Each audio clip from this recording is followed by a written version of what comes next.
আসসালামু আলাইকুম প্রিয় দেশবাসী, সকলকে জানাচ্ছি মাহে রমজানের শুভেচ্ছা। আজকে আপনাদেরকে একটি ঐতিহাসিক স্থান দেখানোর জন্য মূলত ভিডিওটি করা। এই স্থানটি হচ্ছে কুষ্টিয়া জেলার দৌলতপুর উপজেলার আল্লাহ দরগার সোনাইকুণ্ডি গ্রামে। এই ঐতিহ্যবাহী স্থানটির নাম নীলকুঠি, সোনাইকুণ্ডি নামেই এখন পরিচিত। এই যে এই ঘরটি দেখতে পাচ্ছেন, এটি ব্রিটিশ ভাইসরস লর্ড ক্যানিং, যিনি উপমহাদেশে পুলিশিং ব্যবস্থা চালু করেছিলেন, তার আমলে এই ঘরটি নির্মাণ করা হয়।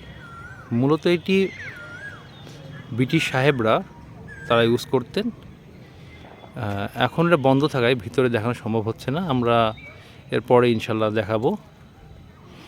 এইটা দেখেন যে আর্কিটেকচার স্টাইলটা কিন্তু সম্পূর্ণ ব্রিটিশ স্ট্যান্ডার্ড ফলো করছে, এবং এখানে ঐতিহ্যবাহী কিছু গাছ রয়েছে যেটা ব্রিটিশ আমলের, এবং গাছগুলো বেশ বড় এবং ঐতিহাসিক স্থানগুলোর মধ্যে এটি একটি অন্যতম স্থান।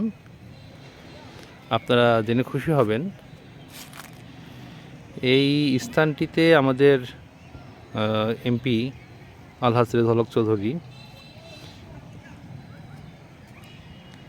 একটি পার্ক করার উদ্যোগ নিয়েছিলেন, এবং সেই লক্ষ্যে আমাদের কুষ্টিয়া দৌলতপুর উপজেলার হোগলবাড়া ইউনিয়ন পরিষদের চেয়ারম্যান সেলিম চৌধুরী, উনি এখানে পার্ক স্থাপনের জন্য ওয়াকওয়ে নির্মাণ করেছেন যাতে সকলে হাঁটতে পারে।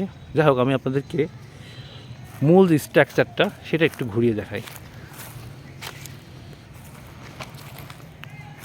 আমি ফার্স্ট টাইম কোনো ভিডিও করতেছি এইভাবে, তো একটু যদি সমস্যা হয়ে থাকে আমি দুঃখিত।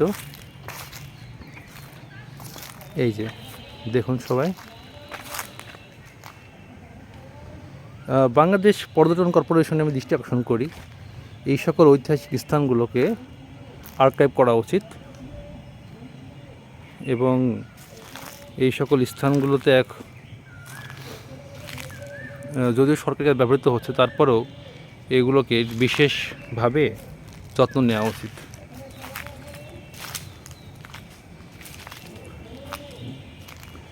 এই যে এই সিঁড়িগুলো কিন্তু এই যে ক্লোজরুমগুলো বলা হয়, এগুলো মোটামুটি ব্রিটিশ স্ট্যান্ডার্ড ফলো করে তৈরি করা হয়েছে এখানটাতে।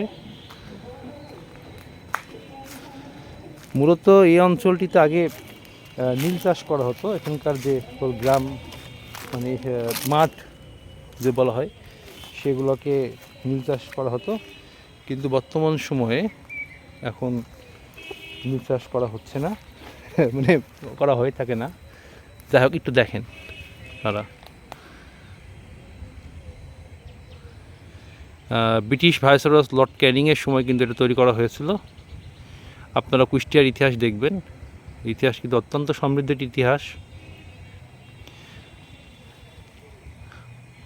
এই যে এইখানে কিন্তু গেট ছিল, শোনা যায় এখানে গেট ছিল, এবং অনেকেই এখনও বলে থাকে যে এখন পর্যন্ত নাকি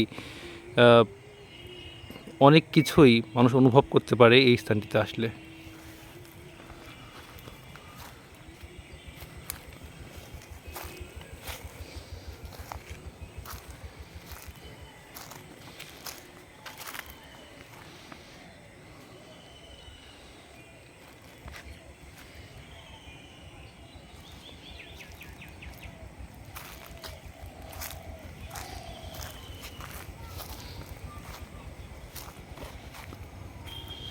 ভিডিওটা বেশ বড় হয়ে যাচ্ছে, তারপরেও একটু দেখুন আপনারা।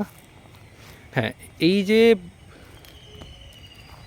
পার্ক, এই পার্কের জন্য কিন্তু আমাদের এমপি আলহাজ মোহাম্মদ রেজাউল হক চৌধুরী উনি উদ্যোগ নিয়েছিলেন, এবং এই ভবনটিকে সংস্কার করার জন্য উনি বাংলাদেশ পর্যটন কর্পোরেশনকে উনি কয়েকবার ডিও লেটার পাঠিয়েছিলেন, যাতে এই অঞ্চলগুলো হচ্ছে মানে এই অঞ্চলের যে ইতিহাস, ঐতিহ্য এবং আর্টিফ্যাক্টগুলো যাতে সংরক্ষণ করে রাখা যায়।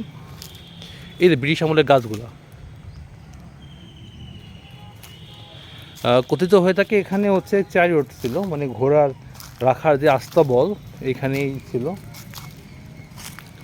এই যে, এবং ওই যে দূরে দেখতে পাচ্ছেন একটি হচ্ছে পিলার রয়েছে, এটা আমরা গেট হিসেবে ব্যবহার করা হতো ওই সময়টাতে। তো যাই হোক, ভিডিওটা অনেক বড় হয়ে যাচ্ছে। আপনাদের সকলকে ধন্যবাদ, আর ইনশাল্লাহ এর পরের বার আপনাদেরকে ভিতরে দেখাবো। ধন্যবাদ, আসসালামু আলাইকুম।